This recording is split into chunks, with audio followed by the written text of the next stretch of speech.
Fala pessoal, tudo bem?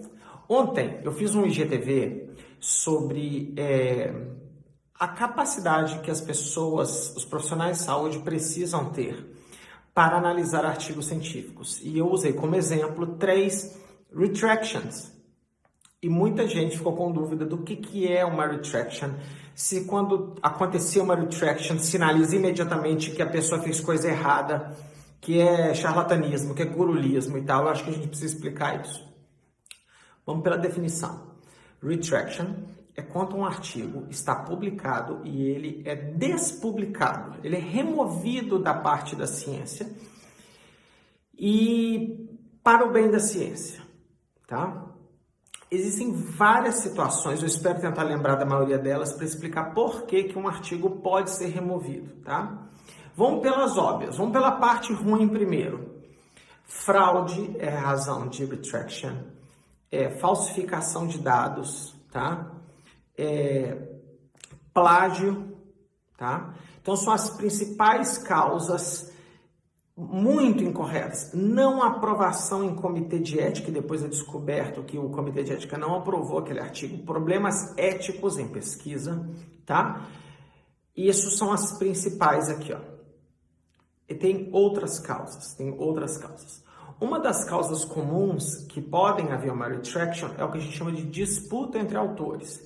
Então, por exemplo, o artigo é publicado, eu fui editor de revista e já aconteceu isso. Aí eu recebo um e-mail lá no corpo editorial falando assim, olha, eu sou autor desse artigo aí, meu nome não está aí. E nós, editores, o que a gente faz? Antes de publicar um artigo, a gente pede que todos os autores assinem, reconhecendo que todos são autores e que a ordem foi decidida pelos autores e não pela revista. Isso já aconteceu comigo 2 vezes no Brazilian Journal. Eu voltei para os autores e falei, olha, esse cara aqui está falando que é autor, e aí? Caso vocês decidam que ele é autor, eu não tenho como publicar. Uma vez publicado, não tem como corrigir a autoria.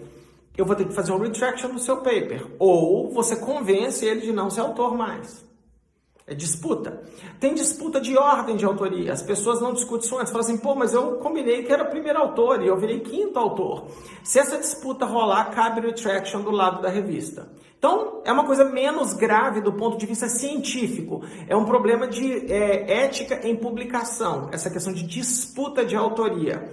Direto acontece retraction por causa de disputa de autoria ou disputa de ordem de autoria. Mas isso é menos grave, porque a ciência está ok. O problema é só disputa do authorship do paper, que é importante para os autores, mas para o leitor isso não tem grandes problemas.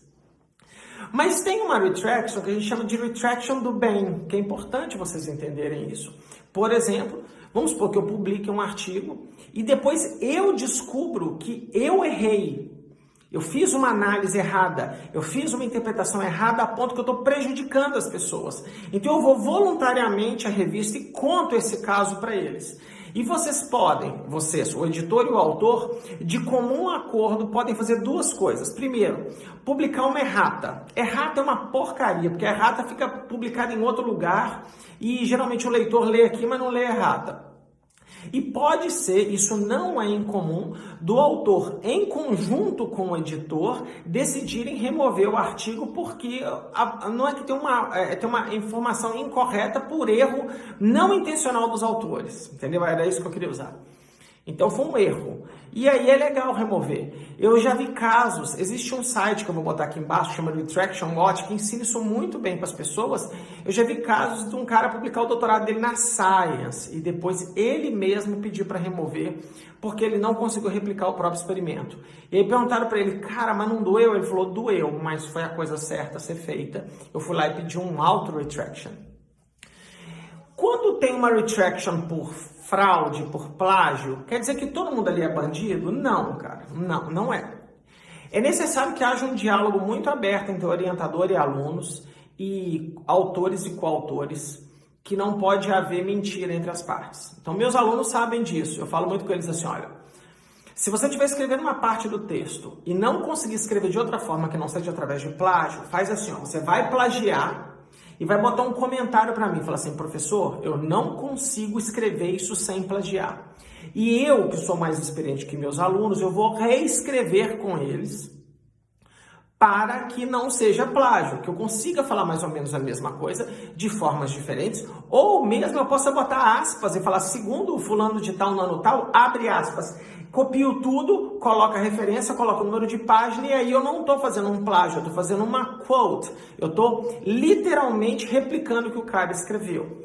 Então, eu tenho um acordo de parceria, de amizade com meus alunos que eu permito que eles possam errar, mas eles têm que contar para o Papai Léo que erraram, que estão fazendo coisa que não deve. E aí, mas eles fazem a tarefa e eu ajudo esses meninos, eu oriento os meninos a fazerem isso.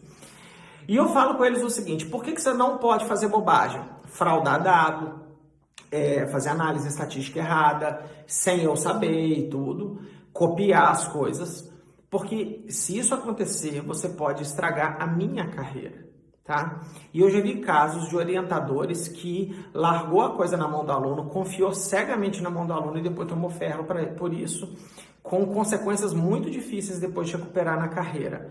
Então, é necessário que os autores tenham um ato de autocolaboração, autoconfiança, mas de auditoria, entendeu? Eu sou um cara que eu gosto de delegar, cada vez que passa eu vou delegando mais, mas eu gosto de conferir tudo antes que a coisa vai para publicação, porque isso pode virar um escândalo, os haters, na mão de gente inadequada, isso pode acontecer.